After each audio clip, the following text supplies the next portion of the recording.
Good morning children. Today I am going to teach you class 11th poem lesson 3rd Education of Nature by William Wordsworth. Education of Nature. About the poem. The poem Education of Nature is one of the 5 Lucy poems of Wordsworth. This poem brings out his love of simple people who lived close to nature. Lucy is a lovely creation of the poet's imagination. She is the child of nature, sweet, innocent and heavenly. She is a symbol of spiritual beauty, moral consolation and peace of heart. She possessed 3 years of her life close to nature. Then nature decided to adopt her and bring her up according to her own plan. She would be allowed to move freely in the nature surrounding but under the discipline. Nature would always inspire her to do the right and would stop and from doing the wrong. Thus nature would act as the best teacher and guide for her. Under the supervision of nature, Lucy will develop physically, mentally and spiritually. Natural object will add to her physical charm and beauty. But her sudden death left a void in the life of the poet. 3 years she grew in sun and flowers. Then nature said, a lovelier flower on earth was never shown. This child I to myself will take. 3 वर्ष जो है Lucy जो है प्रकृति की गोद में बिताती है. तब नेचर सेड, तब प्रकृति ने कहा a lovelier flower on earth was never sown. इतनी सुंदर, क्योंकि लूसी वाज एक जो काल्पनिक लड़की थी कि इतना सुंदर जो है फूल कभी पृथ्वी पर फिर नहीं खिलेगा. मतलब इतनी सुंदर लड़की फिर दूसरी नहीं हो सकती. This child to I myself will take. और नेचर कह रहा है, प्रकृति कहती है कि मैं इसे ले लूँगी, अडॉप्ट कर लूँगी, इसको मैं गोद ले लूँगी. सी शैल बी माइन, वह मेरी होगी. And I will make a lady of mine, और मैं अपने अनुसार इसको एक सभ्य महिला बनाऊँगी. Myself will to my darling to, वह मेरी होगी और मेरी प्रिय होगी. Both law and impulse and with me, प्रकृति की नियमों और भावनाओं के साथ वह पले बढ़ेगी. With me the girl in rock and plains, और वह लड़की जो है पहाड़ों पे और मैदानों में. इन अर्थ एंड हेवन, पृथ्वी पर, धरती पे और स्वर्ग में. इन ग्लेड एंड फ्लावर्स, खुले स्थानों पे और पेड़ों के बीच में. Self feel and overseeing power, महसूस करेगी प्राकृतिक शक्ति को. काइंडल और रेस्ट्रेन, जो कि उसको प्रेरित करेगी और नियंत्रित रखेगी, उस शक्ति को महसूस करेगी.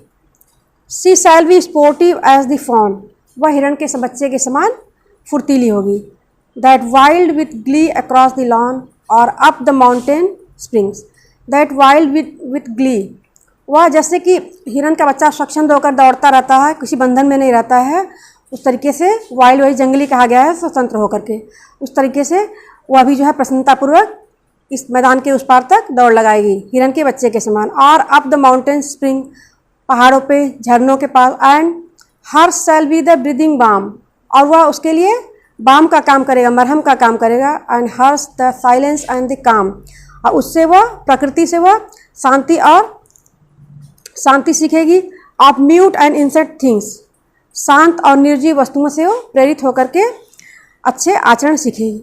The floating clouds their state shall lend to her, आकाश में तैरते हुए बादलों से, जो बादल इधर से उधर चलते हुए दिखाई देते हैं, उनसे for her the willow bend, आकाश में तैरते हुए, आसमान में तैरते हुए बादलों से वो शानदार ढंग से चलना सीखेगी. For her the willow bend, बेत से वो झुकना सीखेगी. कैसे बेत जो होता है वो झुक जाता है, उससे कुछ भी वस्तुएं बनाई जा सकती हैं. Nor shall be fail to she, और वह असफल भी नहीं होगी इसको देखने में. Even in the motions of the storm, तूफान की गति को देखने में भी वो असफल नहीं होंगे. Grace that shall mould the maiden form, उसकी कुंवारी आकृति में सुंदरता भर देंगे. By silent sympathy, silent sympathy, शांत सहानुभूति के द्वारा वो उसकी कुंवारी आकृति में सुंदरता भर देंगे, चेहरे में सुंदरता भर देंगे. The stars of midnight shall be dear to her, मध्य रात्रि के तारे भी उसे प्रिय होंगे. And she shall lean her ear, और वह अपने कानों को लगा के रखेगी, शांति से सुनेगी. In many a secret places where rivulets dance their wayward round, many, जहाँ भी बहुत से गुप्त स्थानों पे, जहाँ की छोटी छोटी नदियाँ कल कल कर बहती रहती हैं. And beauty born of murmuring sound, उनके मरमरिंग कल कल की आवाज़ से जो ध्वनि उत्पन्न होती है, shall pass into her face, उससे उसके चेहरे की सुंदरता बढ़ जाएगी। And vital feeling of delight shall rear her from the state to a stately height. Her virgin bosom swell. She thought to Lucy, I will give while she and I live together live here in this happy dwell. Vital feeling of delight, प्रसन्नता की बहुत अधिक feeling होगी, प्रसन्नता बहुत अधिक महसूस होगी उसको। Shall rear her from the stately height, और उससे वह सर ऊंचा करके कैसे चलते हैं लोग जो वो सीखेगी। Her virgin bosom swell such thoughts of Lucy, और लूसी जो है वर्जिन वसम सेल वक्षस्थल का विकास होगा और वह पूर्ण युवती बन जाएगी। I will give while she such thoughts of Lucy I will give, Lucy को मैं ऐसे विचार दूंगी while she and I live together, जब मैं और लूसी एक साथ रहूंगी। Here in this happy dwell, इस प्रसन्नतापूर्वक इस घाटी में। दस नेचर स्पेक्ट, अब प्रकृति कहती है the work was done, it means कि लूसी की शिक्षा पूरी हो गई जो है। How soon my Lucy's race was run, और लूसी जो है लूसी की डेथ हो जाती है तो नेचर कहती है कि उसकी शिक्षा पूरी हो गई, लेकिन इतनी जल्दी उसकी जो है लाइफ खत्म हो जाएगी। How soon my Lucy's race was run, उसका जीवन समाप्त हो जाएगा। She died and left to me, वह मर गई और मुझे छोड़ गई। This heath this calm and quiet scene, इस बंजर भूमि के लिए, शांत और शांतिपूर्ण दृश्य के लिए।